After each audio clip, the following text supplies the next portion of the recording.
clusters of forgotten armadas. Aftermath, the dread that spreads. The galaxy would never see silence the same way again. Council historians rewrote their records in shame. For centuries, they had claimed humanity was gone, buried under its own violence. But the truth whispered through every military channel. Humanity had never left. Humanity had waited. If this was only their forgotten arsenal, what of their living descendants? Were there still human worlds hidden in the dark, building, planning, sharpening their blades of war? The question alone was enough to freeze negotiations, halt wars, and shake empires.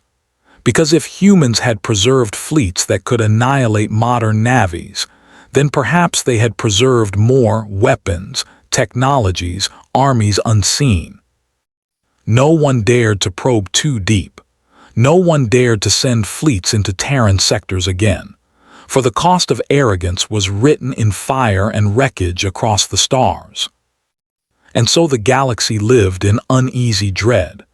Every whisper of static, every flicker on a scanner, every anomaly in the void was no longer dismissed, for they knew. From dust humanity rises. From silence they roar. From forgotten warships storms awaken.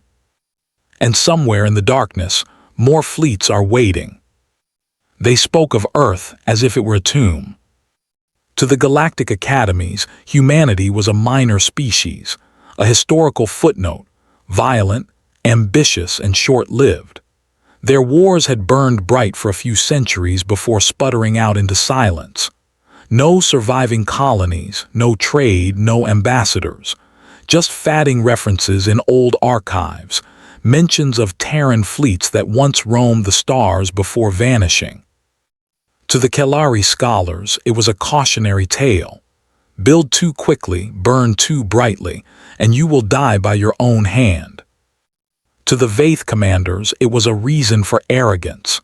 The humans fought everyone, and in doing so they destroyed themselves. To the younger species of the galaxy, it was little more than a myth. The ghosts of Earth, extinct before our time. And so, when explorers passed the old Terran systems, they did not linger.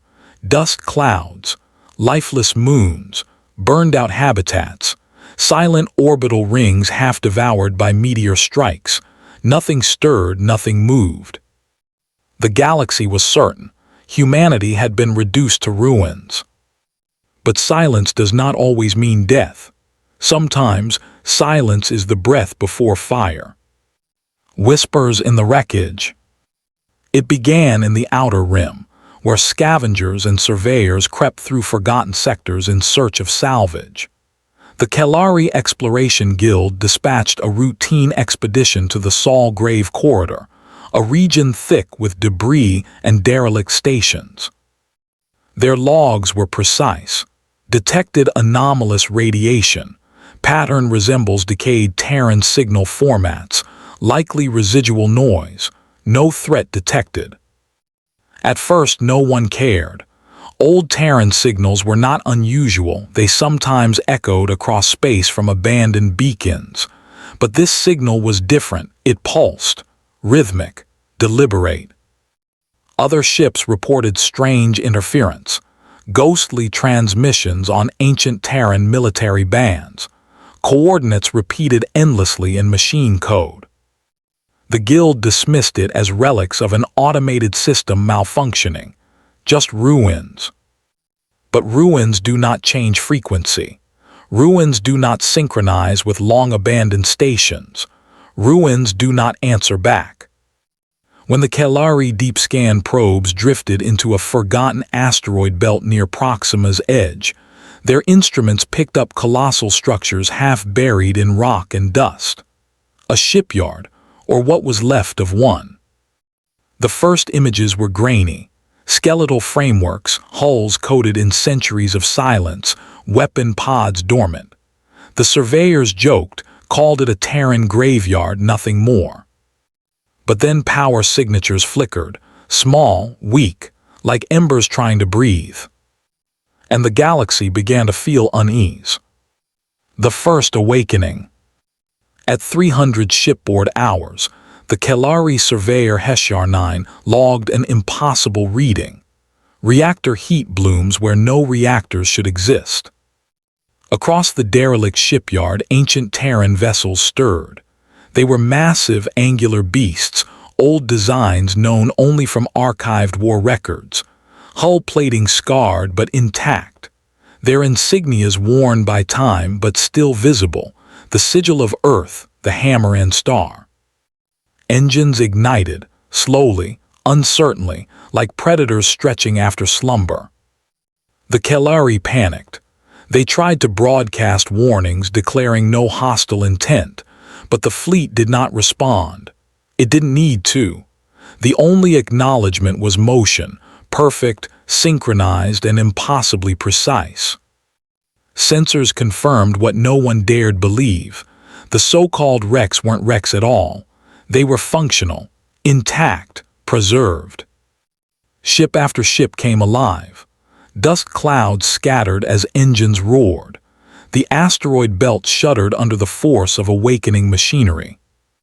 The graveyard was not a graveyard. It was an arsenal. The forgotten fleet. The returning fleet numbered in the thousands, not patrol craft, not explorers, warships, heavy cruisers, dreadnoughts, carriers the size of cities. Each vessel broadcast encrypted Terran command codes, unbroken despite centuries. Even the most advanced decryption tools of the galaxy could not touch them. The Kelari fleet retreated, screaming warnings across every channel. Panic spread to the Council of Powers. "What are they?" asked the Vaith Admiralty. "Ruins given false life," said the scholars. "No," whispered the archivists. "These are Terran ships, authentic, and they obey protocols only humans could have written." Yet the impossible truth remained. There were no humans to command them. And still the warships maneuvered as if crewed.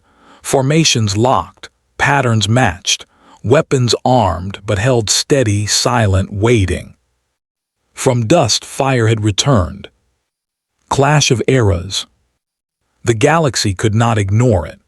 The Council dispatched an armed task force, a coalition fleet of 100 modern ships, to the Sol-Grave corridor.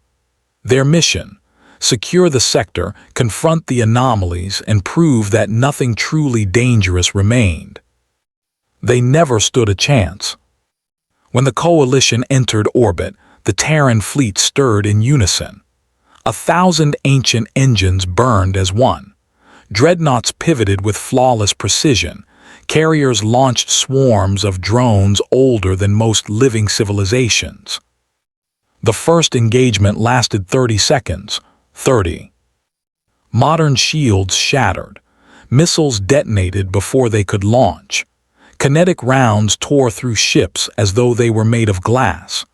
The coalition fleet disintegrated under the weight of weapons that had slept for centuries but fired with godlike fury. The aliens realized too late. Terran technology was not obsolete. It was superior. The galaxy had evolved past war on that scale, but humanity had perfected it, and even abandoned their creations still remembered how to kill. Engines of memory. The Kelari survivors spoke in broken transmissions, voices shaking with terror. They move like ghosts, no hesitation, no command delays, as if they've been waiting. Observers across the galaxy watched in disbelief as the fleet repositioned itself, not for destruction but for readiness. They didn't pursue. They didn't chase. They simply held the line as if guarding something greater. Whispers filled the void. If these are their forgotten ships, where are the rest? Some suggested automated defense systems. Others swore the ships had living crews, descendants of humans hidden in the dark, but no evidence confirmed it. What mattered was not the answer. What mattered was the fear. Because for the first time in living memory, the galaxy understood that humanity had not left quietly. They had prepared. They had preserved storms in silence. The return of fire. Across scattered colonies, old Terran beacons lit up. Stations thought dead transmitted coded bursts. Derelict satellites powered on, linking into a mesh spanning entire sectors. And everywhere those signals reached, more ships awakened. Dust clouds burned away under reactor heat. Derelicts shivered and roared alive. The sky filled with vessels that should not exist, resurrected fleets spreading like fire from ember to inferno. Every star near human space became a fortress. Every asteroid belt hid warships in slumber. Every silence broke with the roar of Terran engines. The galaxy panicked, trade routes collapsed, armies scrambled.